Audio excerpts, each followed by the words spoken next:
Hello, my name is Cameo Rogers. I am a certified therapeutic recreation specialist, certified dementia practitioner, certified dementia care manager, and certified Alzheimer's disease and dementia care trainer from the National Council of Certified Dementia Practitioners. I am looking forward to this topic on behavioral expressions in dementia. It's often something that I get asked as I'm out training across the Midwest is tell me, what do I do when so and so does so and so? What do I do when this person demonstrates this behavior or does this? What does it mean? How do I deal with that? How do I support my team? We're overwhelmed. This is a topic everyone wants to have the answers on. So today's session, we're going to dig into a little bit more about what's going on that's triggering these behavioral expressions. What are behavioral expressions? What do unmet needs have to do with it? How do we get proactive and try to prevent? And what do we do when so and so does A, B, C? All right, we're going to dig right in. So, some key messages that I would like you to take back with you are that people who are living with dementia experience brain changes, and those brain changes are impacting more than just memory. It's their memory, it's language, it's vision, it's behavior, it's emotions. They may not be able to express their wants and needs the way that we traditionally think about people expressing their wants and needs. If somebody has a headache who does not have dementia, they can say, "Hey, I have a headache. I need to lay down for a little bit. I need to turn the lights off. I didn't sleep very well. So I'm just going to stay in. If you could just keep the noise down to a minimum, maybe get me a little cup of Coca-Cola later, and I'll try and just kind of take it easy on the food today. My stomach's upset, no big deal." But somebody living with dementia doesn't have the ability to understand exactly why they're uncomfortable and necessarily be able to explain it and ask for what they need to help make themselves feel better. They may not be able to initiate those tasks that will help them feel better on their own to meet their own needs. And so, as such, care partners and professionals working with people living with dementia have to develop our own strategies. And those strategies need to encompass how we're assessing for what the potential triggers are in the environment, the people, the noises, the temperature, the all of those things that could contribute to behavioral expressions. We have to be able to recognize signs of potential unmet needs so we can start getting ahead of things before that person starts to escalate. We also need to be able to implement effective approach and communication techniques. One, before the person is agitated or upset, and being able to keep them at a baseline and being able to communicate effectively with them to prevent issues during care situations where there can be, close proximity and discomfort in some cases. We also need to be able to implement those strategies in times of stress. And when we, as caregivers, are feeling that stress and that urgency because the person is escalated into a crisis and we're trying to de escalate the person quickly before they hurt themselves or somebody else. So, we're going to dig in first to what are behaviors. And I really like the simplistic version of this description. All behavior is the way that the person acts in response to stimulation. That's either internal stimulation or external stimulation. So I'm hungry, I feel the feelings of hunger, I go get myself a snack. I am thirsty.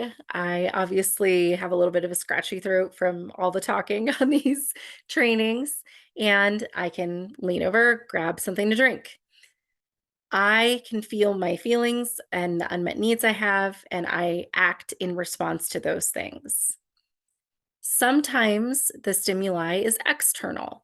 So, for example, for those of you who like to go shopping last minute for Christmas gifts, and the stores are completely madhouses, packed wall to wall, and the noise and the people and all of those things, and you can't find a cart, and Like for some people, that's fine and they can thrive in that environment. And for some people, they would shut down and turn into a turtle and have to get away from there as quickly as possible. So stimulation can come internally or externally, and all behavior is just a response to that. And people without dementia, myself, other people, you, we all have behaviors too. It's just the day-to-day responses that we have to situations that we find ourselves in. We just label it as problematic for people who have Alzheimer's disease or another cause of dementia because we don't exactly understand their reasoning or their triggers for why they're acting or interacting in a certain way. So the reason I tend to shy away from just using the term behaviors and I tend to lean towards behavioral expressions is simply just to keep in mind that behavior is communication, that there was internal or external stimulation. And it's up to me as the care partner or professional to try and figure out if it's an unmet need and if there's something I can do to help the person to achieve more comfort. And so if I think of it as an expression, I'm not labeling the person as problematic. They're just simply expressing something to me. I know my dear friend and mentor, Erin Benito, refers to these types of behaviors as out of character responses. And I've heard a lot of different kinds of terms used to describe behaviors. I just encourage you, whatever term that you use in your organization, you just tend to shy away from labeling the person as problematic because once we do that, we kind of spiral into thinking that we can fix them and control them, and we'll talk about why that's not a good frame to use when we're looking at these things. So, what are the changes in the brain that are occurring that are relevant to behavioral expressions? And I've shared this slide in a lot of the presentations that I do because I find it very effective in explaining what's going on. So in the slide, the picture on the left, you see a brain that's demonstrating a significant impact of Alzheimer's disease further down the path. And the picture on the right, you're seeing a normal, healthy aging brain. And you can see the differences in a few different specific areas.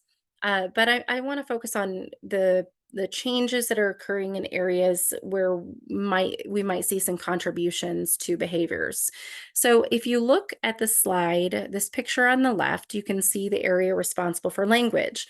That's understanding verbal commands or instructions. It's also in communicating unmet needs or needs that I have and requests that I have of somebody to help me meet my needs. So the ability to use the words I want in the order in which I want to use them with the right context to the right person, being able to understand if my nurse comes to me and says that they brought me the pills for my back, that those are my pills and this is my nurse, and she's communicating something she's doing right now. This is very challenging for people who are living with dementia.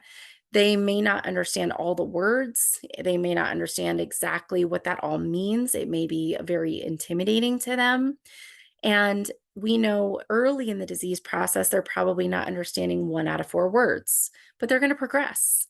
And so as they progress through the disease, they may not be understanding 2 out of 4 words, 3 out of 4 words. And this is some advice I got from my dear friend Erin Benito that we really need to be thinking about the amount of words that we're using and making sure that we're very intentional about how we phrase things, phrasing it in a simple way that's easy to understand and cuts down on maybe some of the miscommunications that we might have. So, language is big. The other piece that's tied to that is a lot of times I see that our people who are living with dementia may also have hearing loss. And so, if they have hearing loss, they have a hard time distinguishing between background voices and the person who's speaking to them, being able to hear those higher pitches, and they also might just be having some trouble because they may not have their hearing aids in. Their hearing aids might not be clean or functioning. And because of that, that can contribute to some additional confusion. So, some first advice I have here, just knowing what's going on in the brain, that they already have difficulty in processing language and understanding what we're saying. Some take home messages are say less words, use facial expressions, use gestures, model tasks, and also make sure that they've got their hearing aids in. And if they're missing them, find them, make sure that we're getting those referrals out, that we're trying to do everything we can, because if those hearing aids are not there, they are not going to have effective communication from you. And that can really contribute to more confusion, a quicker decline in the person, increased depression, increased agitation during cares, meals, activities. So I implore you to really take a look at the ears and make sure that we're taking care of that person. The other issue here is memory. And so you can see the part of the brain here that's responsible for memory. And I'm speaking specifically on short-term memory. So who I am as the staff member, why I'm there, my role in that person's world, what's going to happen next. And I have seen excellent, very compassionate caregivers struggle with remembering that this person forgets. I remember vividly in going into a care community years and years ago before my current job that I have now, in a community that had a very excellent medication aid and care partner. And she was assisting this person to the restroom who had been incontinent and had some issues with her bowels. And so had a mess that needed to be cleaned up. And so this caregiver did a really great job introducing herself, being very patient, very kind, got everything kind of situated in the bathroom, but forgot the wipes. And so left the bathroom to grab them from the drawer that they were in right by the bathroom, came back in and proceeded to pull the person's pants down. And that was just enough time for that person to forget exactly what had been told to her about it 2 minutes before, and enough time for that person to feel threatened and swing at that care partner. And so, in that case, that's a great assessment of, we always, if we leave the person for any given amount of time, need to restate who we are, why we're there, and what's going to happen. What is the very absolute very next thing that's going to happen? And then give them time to process that. What we also know to be true in this case, I was there and I could intervene. So I knew in this case that this person was probably very uncomfortable being nude. It was a little bit chilly in the bathroom. And so I handed her a hand towel to hold up in front of her, so she could protect her privacy. And I said to her, let's get you covered up. We'll keep you nice and covered. It's just us ladies. So she held on to that. And then I pointed at the caregiver that was there and I said, she's going to help you get clean, modeling with my hand. Here she comes. And then I narrated every action that she was taking. The caregiver didn't say a word. She just completed the tasks after I nodded to her, after the person had acknowledged what I had said or demonstrated. And so that's how we got through this task. So keep in mind, remember that they forget, and they may fake it, that they know what you're talking about. They may smile and they may nod, but they may absolutely not exactly know what's going on. So just make sure you move intentionally, slowly. You're building trust, you're making sure, and if they startle at all, that's an assessment that you need to back up a step, apologize, and restart. Memory is big. The next piece here is this frontotemporal lobe. So, but the frontal lobe is responsible for being the filter of the brain. And Dr. Stephen Wengel is an expert in frontotemporal lobar degeneration, or FTLD. And he talks about the frontal lobe being the accelerator and the brakes of the brain. And I love that description. Accelerator, meaning your ability to initiate tasks, to put them in the right order, to understand logical steps and what's going on.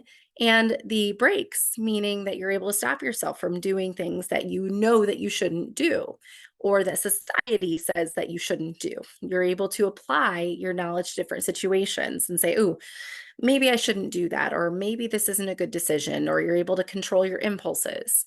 As you can see in this picture of the brain, that part of the brain is hit hard by the disease process. And so there are going to be some challenges in managing frustration. There are going to be some challenges in regulating emotions. There are going to be some challenges in being able to make safe decisions. There are going to be some challenges in knowing something is right or wrong to do in a certain scenario. So it is important to note that this is what the person is working with. And if you look at the size of the brain of a normal, healthy brain, big difference there. So it is important for us as care partners to understand they are doing the best they can. If you look and see what they have left, you can see how hard everything is for them. That is simple to us, but it's complex to them. So we're going to talk a little bit more about this as we get going, some strategies. So some additional things, we talked about language, talked about hearing, I talked about memory, emotions, and a quick reminder on the visual field changes that the person living with dementia, this is Teepa Snow, great occupational therapist, dementia trainers example, but as we age, peripheral vision shrinks. If we develop Alzheimer's disease, we have a more central visual field. That's what we see. We won't see anything outside of this approximate visual field. So you can give yourself this little snorkel mask. If you develop further stages, you give yourself little goggles. And if you develop further, one goggle, one eye closed. You wouldn't see anything above or beside or behind.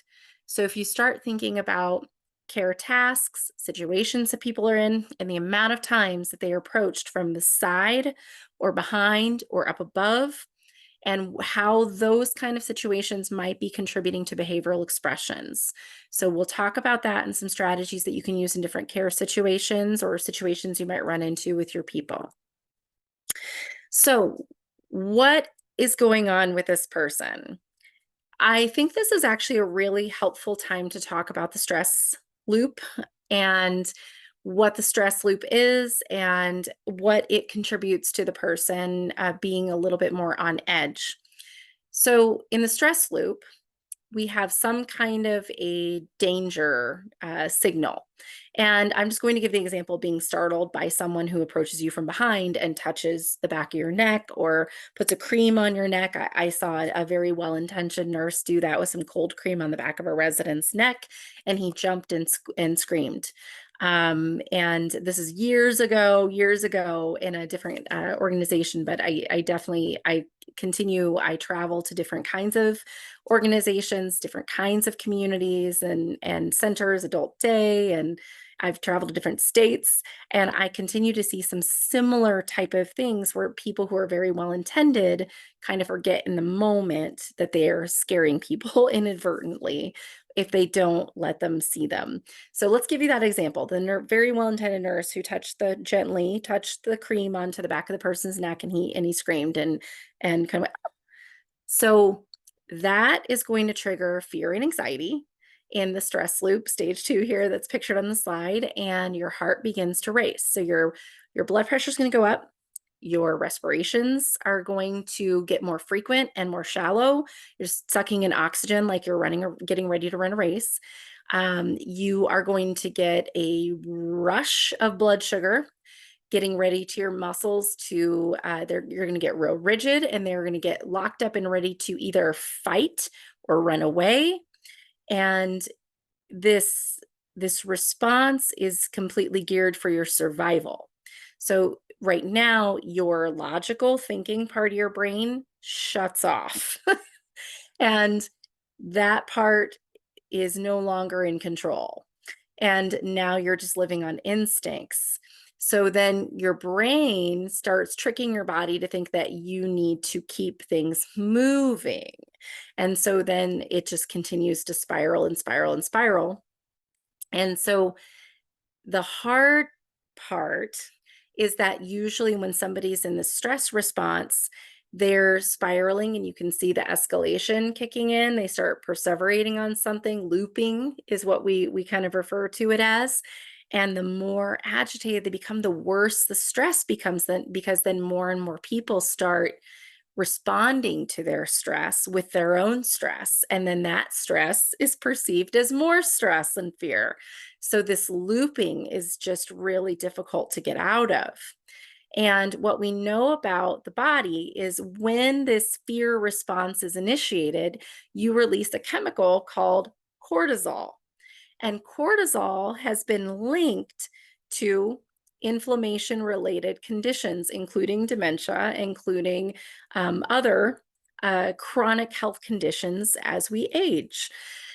We know that cortisol can live in the body and build up in the body and create issues for the person, can create some in immunity issues. There's just a lot of things it contributes to.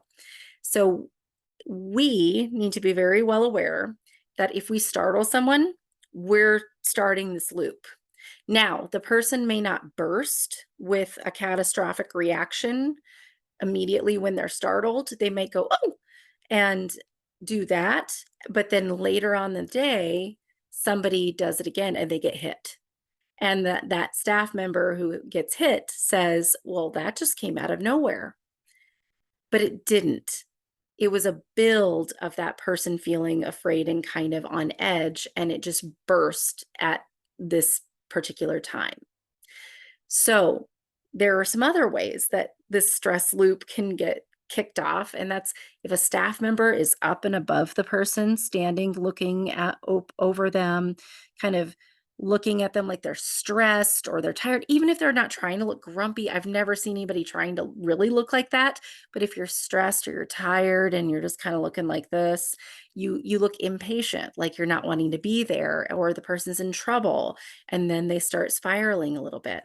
If they see a conflict between a resident and another resident, or a family member and a resident, or a staff member and a family member, those kind of things, even if it's not an actual conflict, but it's just voices that are a little bit raised, or it looks like somebody's got kind of some tense body language, that can create a stress loop. If they're scared to get undressed or scared to get in the bath, or they're getting in a lift and they're scared by that and they get tight, if they can't see in the dark and they kind of get a little jumpy, there's a lot of things that can create this loop. And so I will say it's very difficult for us to get them out of it once they go. Your One of the most important things I can tell you is try to minimize and cut out as much startle responses as you can in your communities by really pushing every single person to come in front of the person, get at or below their eye level, make eye contact with a smile, and appear in very, very relaxed, very non threatening body language. And to make sure that that person sees you before you enter their physical bubble. And trying to explain who you are, why you're there, and what's going to happen next, the exact next thing. Prevention is big. So, thinking about this stress loop, why do you think that people living with dementia resist care? What are the reasons why somebody living with dementia may resist care?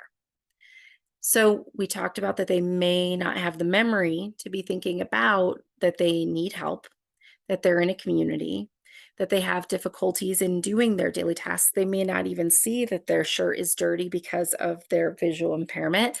They may not be able to smell the body odor that they have because their sense of smell and taste is disrupted because of the disease process.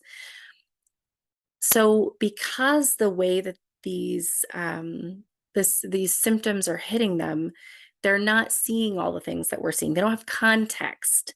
And so if they just see somebody coming up to them who's a stranger in their world who looks kind of familiar, they've seen them around, and all of a sudden this person wants to take them into the bathroom and get them nude. Wait a second. So there's a lot of reasons why people might resist care, but one of them might just simply be they don't exactly always know who you are, and they're a little bit afraid to be vulnerable with somebody they don't exactly know, or to do a task that makes them uncomfortable because they know that shoulder hurts, or they felt rushed that last time. They may not remember exactly what happened, but they know they didn't like it and it didn't feel good. Here's another question. Remembering that people living with dementia are just people, just like you and me, but they're living with a condition that's going to eventually cause their brain to fail as an organ and systems to shut down. And they're coping with that and living with that and doing the best they can. And some people live very, very, very well. And in fact, most people live very, very well with dementia for a long time. So why would you, without dementia, resist care? Maybe if you felt uncomfortable, you're in pain, didn't get a lot of sleep that day, don't want to be touched right now, feel kind of gross because you haven't showered, you just don't feel right. If you're feeling sick, if it's dark and you don't see the person or you're feeling uncomfortable with the person and kind of their vibe, there's a lot of reasons why you might resist care if you had to be in a hospital receiving care. It's all the same reasons that they do. We just have kind of made it, oh, why would they do that? Because they have dementia. Dementia is very mysterious. It's just people responding to stimuli. We just don't exactly understand the way they see the world. And so that's what we're going to try and discuss today. For behavioral expressions, it's really about an ounce of prevention is worth a pound of cure. We will talk about what do we do when, but I will tell you there's nothing better than using the concept of let's address all these unmet needs. Because I cannot tell you how many times in different communities, different companies, different states, different size locations, I have read service plans, care plans that say anticipating needs, anticipate their needs. And yet I observe, and one of the things that I will tell you is some care partners are kind of naturally born with this amazing gift where they just see things and they jump in and they just do it. And some people don't have that skill and it takes a while to develop that. Some professionals in different positions in senior living have that skill, some don't. So it is something that you have to really start teaching people to look for. And what does that look like? If somebody needs to go to the bathroom, what might that look like? If they might be hungry, what does that look like? And really teaching them a method to address these unmet needs throughout the day versus just waiting for the person to trigger and then start doing it. So I love this acronym by Barbara Worthington. She has given me permission to continue to share her message. And so I am so grateful to her that I'm able to share this message with you and this acronym with you. This is slightly adapted from her original version, but she's created an incredible tool. And this acronym spells out P breathe. And the first step of P breathe is when you see somebody who's living with dementia, you really need to see them. And for you to see them, you need to center yourself. So just take a deep breath, center yourself, look at the person, and then start ticking through this list. Is there any pain or discomfort that I can address right now? Could the person be cold? You can easily check that by gently, gently, gently touching their arm. You can feel the temperature in the hallway, in the room, in the spa, in the bathroom. Kind of assess for whether or not that's comfortable. We know people as they progress through dementia and as people age, they lose fat.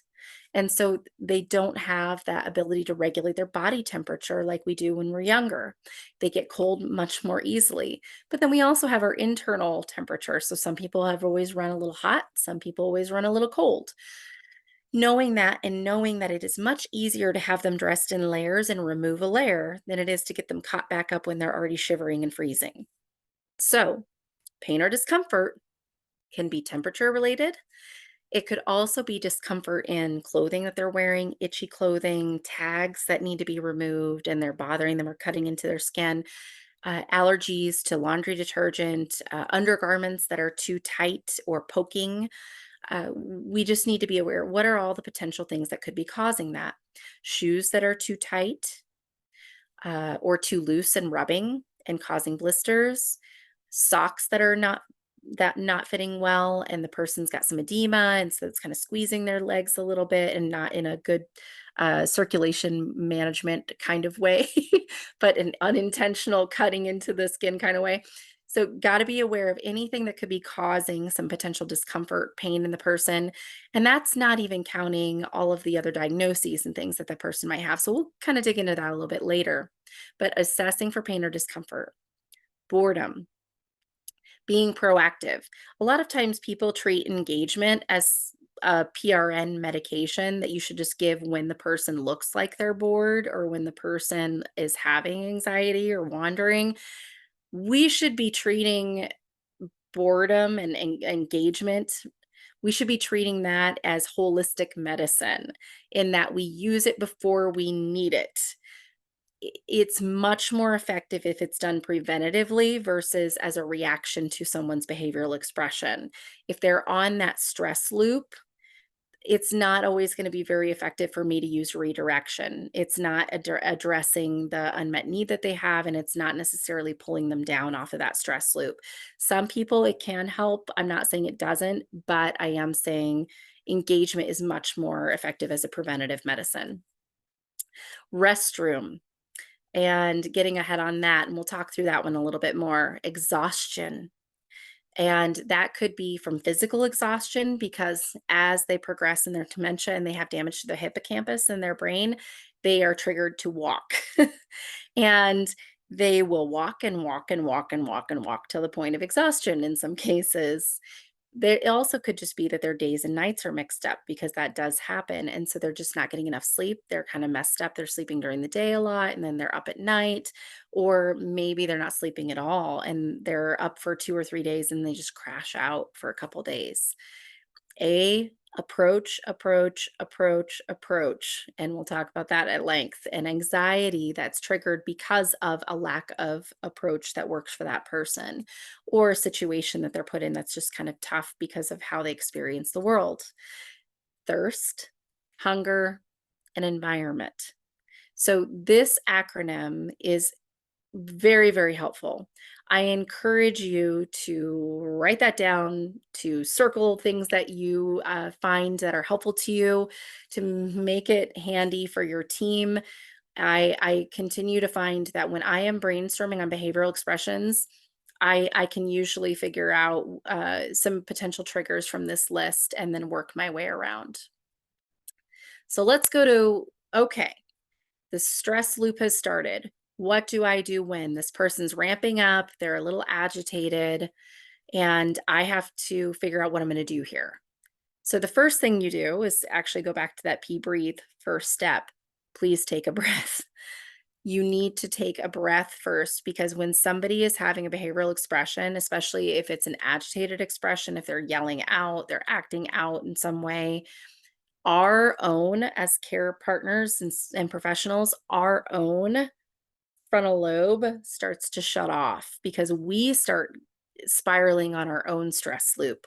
We start releasing cortisol and we stop thinking with the right part of our brain. So we need to make sure that we take a breath, slow ourselves down a second, and turn our thinking back on so we can be good detectives and use the strategies that we know to be effective versus just responding to the person with emotion. If we respond to the person emotionally or in a way that's to fight or flight, we're going to create a situation that is not helpful and in a lot of cases makes the original behavioral expression worse. So, once you've put yourself in a good headspace, do that quickly. Identify and remove any potential triggers if possible. If you see that there is a resident that is triggering another resident, we have to try and figure out which one is the easier one to get you to go with you at this time. Is it come with me, sir, or let's get out of here? Oof, let's yeah, let's go this way. We don't need any of that business. Whatever it is that you need to do to get that trigger removed, if it's a staff member that's causing the trigger, if you can get them out of sight line and kind of do a little switcheroo and you to kind of take point on the situation, or if you're the trigger and you need to remove yourself and have somebody else step in. I've certainly done that whole situation, that swap periodically, because sometimes it's just you and you look like somebody that they just don't like today. And if that's the case, then we have to see if there's somebody else who can tag team with us. We have to time our approach. And when I say time our approach, this is the time to turn on your active listening skills. You need to be observing the person and seeing, what are you seeing? Are their fists balled up? Is their face grimacing? Are they staring at you really intently and pacing? Are they heading towards anyone quickly? What's their pace of their movement? We need to be listening for the feelings that they're expressing and maybe the things that they're not expressing. And we need to be determining if we need to apologize to the person and help them name whatever emotion that they're feeling. So, I'm going to give you an example of this. I was in a location years ago with a lady who had been moved from one apartment to another one that was closer to the nurse's station. She did not like that. She did not like that people had gone in and moved her things and touched her things. She didn't know where anything was, and it was very triggering for her. So she was throwing things out into the hallway. She was screaming and getting up, and she was somebody that was a big fall risk, and there was just a lot of risky things going on. So in this case, take a breath, get nice and low, make sure I'm not blocking her exit path and kind of protecting myself, making myself small so I'm not a threat. Identify any remove any potential triggers. Well, in this case, not really a lot of triggers I could remove, more just asking people to kind of, hey, can you kind of keep this area clear by her door? I'm gonna see if I can get her at least to a baseline level of calm so she's not throwing things. And then from there, getting at or below eye level at a really good distance away, very small, and saying, Ethel, I heard they moved your stuff. And she just starts crying and angrily saying, they moved my things and I don't know where they are and I just can't, and I just can't. And she was so upset she couldn't really even talk. And I just shook my head and I just said, I am so sorry that happened to you. It's horrible when you can't find what you need. And she just cried and she was upset. And I said, shouldn't have happened. I'd like to get you a tissue. And she looked at me and she nodded, brought her the tissue box, reached way over so she could grab a tissue. I held the box. I was afraid she'd fling it at me and let her have a tissue. And I just said, I'm happy to stay. I can help you find things that you need. And she just looked at me and nodded. And then I held my hand out. She took my hand and she cried. Now, am I trying to get her to a place where she's happy and excited? I wish I could have, but that's not where she was going to be in that moment. Really, the only intention was to get her safe, to let her know she wasn't alone. Somebody cares, they're here for you. And let's just try and get her to a baseline. And then you start working from there. So from there, it was okay, let's take a deep breath. We'll figure something out together. And then I start kind of working through, okay, now I've got her to take a breath. Let's try another one. I'm going to try and get her to get a drink of water, bring that stress response down. And then I start trying to figure out, okay, do we need to stay on this topic? Do I need to give her some space now that she's calmer and just see how she does and then come back later? So for that's where you can kind of see the steps working here. You either take action or you give them space and time. But the big question you have to ask before you really intervene, is the person at immediate risk of harm or can the issue wait? Are they gonna harm somebody else? Is it risky? Is it not? And then from there, we can identify the best action plan we can take based off of what we know. And then after the person is at least calmer, what I said to her is, "I'm so glad I could be here for you. Thank you for telling me that you were angry. I would be angry too." And she nodded. And I said, "I'm guessing you're a little sad too. I'm sorry you're sad." So you thank the person for expressing their needs or feelings, help them to feel appreciated and understood. What do I do when? It's the old adage. But the basic response is this awesome quote: when you're faced with resistance from a person during care and activity and interaction, you never win on the strength of your argument. Well, you should be taking a bath because you haven't had a good bath in days, and your daughter would want you to take a bath, and the doctor wants you to take a bath, and blah, blah, blah, blah, blah. You'll never win. You win on the strength of your relationship.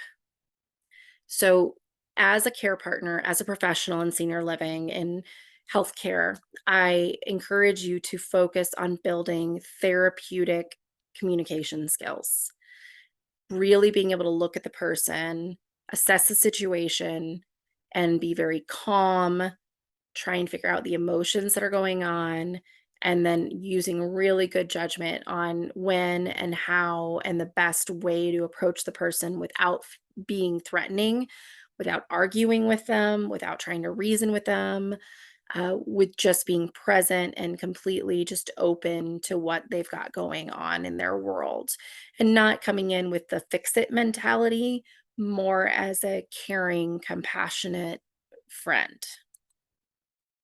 Techniques that are not going to work if you're trying to manage behavioral expressions: reminding the person, arguing with the person, trying to justify your actions or defend something.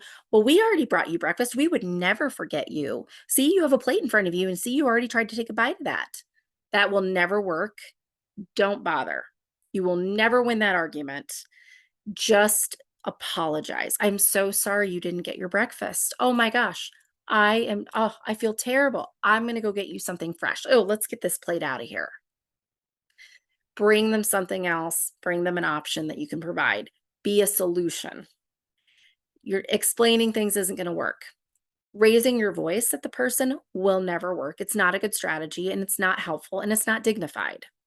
Putting your hands on your hips with a frustrated facial expression, not acceptable. We need to try and make sure that we're always demonstrating a layer of compassion, because the person doesn't always know that they're safe. And so if we portray an image that we are frustrated or angry at them, even if that's not what we intend, it's just because we look tired or frustrated, or we're trying to process the next step in our head, they can perceive that in a different way than what we intend, and it can really hurt our trust. If we're standing up and above the person, wagging a finger, saying things like, "Stop, please stop," not effective, not a good strategy. "Calm down." I've never heard that work in the history of the planet. Um, you can't do that. I've never heard that stop anybody. That's inappropriate. That's a word that's not gonna make sense based off of what's going on in the brain. "Sit down." Never a good strategy. Or, "I already told you that. Don't you remember?" Though that kind of speech pattern, that kind of, none of those things are effective, and it makes us sound like we're scolding that person. And keep in mind, they're not doing this on purpose. They're not trying to make things difficult. They're just responding to internal or external stimuli in the best way that they can, and it's nothing that they can choose in the moment. They're just responding.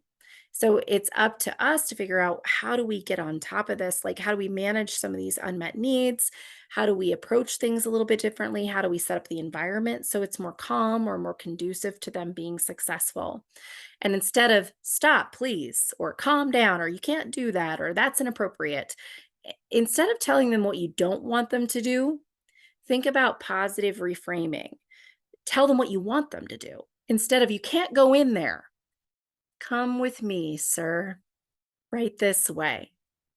Instead of "That's not yours," "I brought you a fresh piece."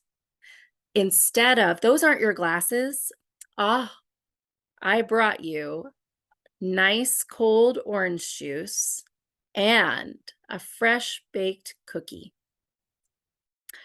I can hold those for you." Or we get them later, depending on if it's risky or dangerous or going to trigger some additional issues. You have choices to make on behavioral expressions. Is this behavior immediate risk? If not, what would happen if you just gave them time and space and observed them? Or you chose a different moment, a different person to approach, or a different method to approach them. Your choices are: intervene, assess and observe, or let it go. So for problem solving as a team, I really hope that you can get something out of this piece of it. I think this is a really important piece, is if a behavioral expression has happened, we do need to do some brainstorming together as a team. A lot of times I'm looking at dementia behavioral expression charting and I see the same stuff. One to one, redirect, no effect, medication given. One to one, redirect, no effect, medication given. If I continue to see the same thing over and over again, I think that's the definition of insanity. We want to make sure that our behavior charting, our behavior expression charting is clear and tells us the story. What happened, why did it happen, where did it happen, when did it happen, how did it happen? And we want to know exactly the amount of types of interventions that we tried. We tried providing a snack, we tried providing water, we tried taking them outside for some fresh air, we tried blah blah blah. It shouldn't always just be the same thing. If it's not working, we should be trying something else. We need to avoid labeling the person, because as soon as I label David as the problem, I stop thinking about ways to fix it. I'm just like, well, if David could just get it together, if David could just be more compliant, we'd be great. It's not David's problem. He's responding to stimuli. I need to figure out what stimuli is triggering it and try to minimize the risk of him getting triggered. Mary's always been this way. She's always been aggressive with cares. But why? What's contributing? What's making it worse? Is there something we can do to make it better? So instead of labeling the person, we need to ask questions. And I've listed a few of these on here on your slide. And then we're going to go through a few examples for each of the P breathe. So, is there any information that you have about the person? Diagnoses, medications, life story, anything that would help you to put these puzzle pieces together in terms of what are we seeing and why are we seeing it? So, I really want us to think like detectives on behavioral expressions, become curious, really curious about what's going on and what can we try and what haven't we thought of yet. So, I'm just going to do a few brief examples. And this, I could honestly do 5 slides per letter, but we don't have time for that today. So I'm just going to do some quick highlights, but know there's a lot more things that you can dig into under each of these individual letters in P Breathe. But let's just start with pain. So I always start with, does this person have any diagnoses that suggest that they might be in pain? Have they had a hip fracture? Do they have osteoarthritis? Do they have neuropathy? Just maybe simply by aging and having some poor posture, and maybe there's just some things that they're having troubles with: their hips, their knees, their ankles, their back, their shoulders, their neck. There could potentially be something there that's not being managed. Is the person taking routine pain medication, or are they only taking PRN? And again, they have dementia, they don't communicate their needs, so why are they taking a PRN medication? I'm not entirely sure there. Are they taking their medications or are they for refusing medications? Because if they have one, but they're not taking it, then they're not getting it. So they're not really having an effective pain regimen. Do they grimace, squint their eyes, kind of have a tight jaw or tight neck, shoulder area, or demonstrate anything else that makes you think that they might be uncomfortable in some way? Restlessness, not being able to sit up, down, up, down, up, down, being agitated, any type of care situation, anytime they have to be undressed or they get chilly. Do they make repetitive sounds or vocalizations? Help me, help me, help me, help me. Mama, mama, mama, mama, mama. Repetitive sounds can be an indication that the person is uncomfortable. If they are rummaging, if they are, like I said, up, down, up, down, up, down, if they are just wandering around wiping and kind of always kind of into stuff, that could be an indication that they're uncomfortable in some way and they're looking for an unmet need. Uh, are they starting to get near end of life? And do we need to consider a hospice eval? Are we starting to see something that the clinical staff refer to as terminal agitation? Have we considered anything that's undermanaged there? B, boredom. Do they participate in activities? Do they have the attention span? And if not, what are they doing with their day? What is that person's life story? Do they communicate with other people? Are you seeing that they have enough challenge? Are they understimulated? Are they restless? A lot of times wandering and exit seeking is a sign that somebody might have some unmet needs there, or they're being triggered by the environment. Perhaps they're just sitting facing the parking lot and all they see are cars coming in and out and people leaving and coming and going and coming and going. Restroom are, does that person have vascular dementia? A lot of times they have a tendency to kind of that brain body disconnect. They may not recognize that feeling of needing to go to the bathroom. Do they take any medications that impact their gut health, that cause urinary retention, bloating, gas, nausea? Is the person at risk for dehydration or constipation? Do they drink the water that's being offered to them? Are they hydrated throughout the day? Do they have any medications that can cause dry mouth and cause them to have some taste issues when they are eating and drinking, so they just try and avoid it because they don't like how things taste? Do they have a fear of falling, and so they don't wanna go to the bathroom because they've fallen there before?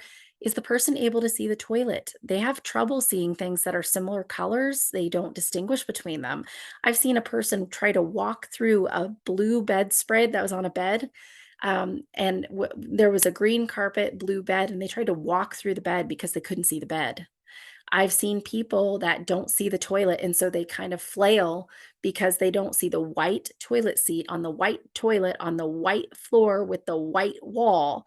And so, what are we doing to help something pop so that way they can see that the toilet is there and be less scared to fall? Exhaustion is E. We talked about that sleep wake cycle. Are they getting some exercise at all during the day? Are they getting some time outside? Do you have lights in your building that help to manage circadian rhythm? Is the person taking any medications that could cause insomnia? Are they a night owl? Did they have a job that required them to be up late at night? Do you have an environment that's triggering insomnia because staff are talking at night and being loud and there's TV on or there's radio on, or is there something that's triggering that? A is approach. Is the person further down the path and they have a hard time in understanding what's going on? Maybe they're nearing hospice, and so they really have a hard time understanding and need less and less words and more musicality to your voice and a calm voice, but not a quiet voice. If we speak too quiet, they can't always hear us, and then we touch them and then they startle. Do we have high turnover in our care partners and staff? And if so, are our care partners trained in the next steps on how to communicate, some strategies to use? Do we have language barriers between care partners and professionals in our building and those that we serve? If there are some language barriers, it's definitely a strategy I've used in the past is to encourage the employees, if it's employees, to try to really slow down their speech, to use a lot of facial expressions and gestures, and we kind of practice what some of those are to help make sure that things are more easily understood. Do your staff get at or below eye level before tasks, medications, dining, offering menu selections in the dining room, dropping off something for the person? Do they have a clear speech technique or are they using that sing-songy elder speak high pitched voice? Are you ready for your pills? Do you want to stand up? Put your foot right here versus put your foot right here, right here. Right this way versus right this way. You want to have that medium pitch, work your way down, make it clear. Are we using the hearing aids? Thirst. We talked about this before. Is the person drinking caffeinated drinks or drinking something with high sodium and it's kind of throwing them off a little bit? Hunger. Are they rummaging a lot through stuff? Do they look like they're kind of searching around? Do they hold their stomach? Are they eating during meals or does it feel too complicated so they get up and wander off during the meal? Environment. What are the views outside the windows? Do they see cars, people? Are they seated next to an exit and all they do is watch people go in and out? Do your staff members say goodbye when they leave for their shift? Because those things can trigger a desire to wander and exit seek. We want to assess for noise and temperature. We want to assess for clutter and the culture and the feel of the building. Does it feel warm? Does it feel inviting and engaging and serene? So, a few additional examples that I have for you are there's a gentleman I was working with who the staff members told me that he would grab onto them really hard and wouldn't let go. So I observed this with him that he grabbed the staff member's arm and she was ow, ow, ow, ow, ow, ow, ow. And every time she would say ow, he would tighten his grip. And the reason she was holding on to him is she was trying to take him into his apartment and turn him straight into the bathroom. And it was a quick turn, and the bathroom light was off. And the first thing you would see when you flipped on the light was a mirror. And so he wouldn't want to go in there. And then he would kind of pull on them a little bit. So, what I started doing with him is I walked him around a long way, all the way into his apartment by the window, and at the same time, I would ask that second caregiver, because he needed to assist, to turn on the light in the bathroom. We had covered the mirror so he didn't see his reflection because he didn't recognize himself anymore, and it would scare him, and he would think that somebody was already in there, and he wouldn't wanna go in. And so we started doing that, and he didn't pull on us and get tight. And then I started teaching the other care partner that was working with them to use Teepa Snow's fantastic technique of putting thumb to thumb, palm to palm, his hand on top versus just letting him grab the palm and squeeze the fingers. And that was a much better strategy for him because he wasn't able to use his full grip strength if you use that technique. Please look up Teepa Snow's positive physical approach and you'll learn a lot with her hand under hand technique. It's completely transforming and magical. And because of all of those things and transitioning, it was no longer agitated movement. Now it's calm and gentle with a kind and patient voice, and then a proactive, gentle handshake versus waiting for him to grab and grab. So here's the basic take home message here. You can't control the behavior of others, but you can choose how you are going to respond to it. So some take home tips. First, work on your own centering techniques. You want to work on strategies to manage your own deep breathing and mindfulness. So, if you get put in a situation that is a little stressful, you can still remember, you can take your breath and you can remember the strategies that you know work well when you are calm and you're in a good place. You need to be able to pull those tools when you're stressed. And the only way to do that is to work on your ability to manage your own stress, to stay calm in really tough situations so you can use your thinking versus you're just emotionally reacting to the situation. You want to practice your active listening skills, and that would be like restating what you heard. If you have somebody who's like, "I want to go home, I want to go home," you want to go home. You're worried. It's hard to be away from home. Being able to restate what they say. I want to see my husband. You're looking for your husband. It's hard to be away from your husband. You really love Greg. Now, he would say you're his better half. And then we have a little bit of a laugh, but then, we continue on that path. So being able to restate what you heard, paraphrasing, clarifying if that's what they meant, and just being present for the person, using clear speech, slightly louder, enunciate clearly, etc. Facial expressions that are warm, and especially when you're stressed, taking that breath so you can warm your expression, because this is all about being proactive during your care. Because if you're stressed during your care, it will create a higher level of behavioral expressions. Some other things, watch some of Tipa's videos. I always encourage people to kind of create helpful phrases documents, so, or at least a reference tool. Think about all the care situations that you have in your day to day, like transferring somebody, taking them to the bathroom, trying to get them to go from this place to this place, and think about ways that you could direct them to do those things using less than 7 words and phrasing it positively. So instead of saying, "Don't go in there," "Come with me, sir, right this way. Let's go together," or "I could use a friend. Let's go." There's a bunch of ways that you can communicate that same thing. So just having an idea for like helpful phrases, if you have somebody that tends to be afraid in the spa, or when you're helping them to the toilet, "I'm so sorry that's cold. I'll try to be as gentle as I can." Or, "Let's keep you covered. Here you go. We don't want a show. Just us ladies. I'll keep you covered. We'll keep you nice and warm." Start working on ways that you can create smiles, laughter based off their life stories. Because if you use those strategies before care, try and get them to like laugh or smile 2 or 3 times, maybe more for some people, then try the task, you might find them to be more cooperative, because again, it's not your success with them is not based off of the strength of your argument for what you should be doing. It's based off the strength of your relationship.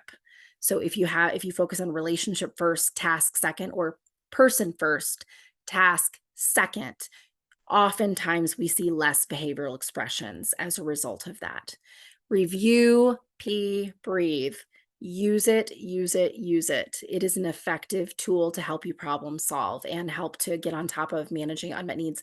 Don't wait for them to spiral. Don't wait for that stress loop. Don't wait for the escalation. They're not going to ask for things that they need. Watch them constantly be out rounding and looking for way, like address their, like do a round. Okay, this round I'm going to look for pain. This round I'm going to look for restroom. This round I'm going to look for exhaustion. This round, and just start hitting all of those needs. And then if you see somebody who's got one that you're not looking for right now, just keep ticking through the list. We should always be up engaging when we're working with people with dementia.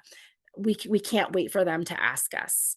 If we're waiting for them to ask us, they're gonna show us, and it's not a choice that they're making. They're not trying to be difficult, they're just responding because we've missed something that they need.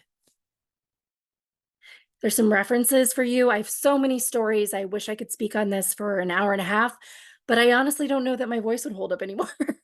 So thank you so much. I really appreciate the opportunity to speak to you about this topic.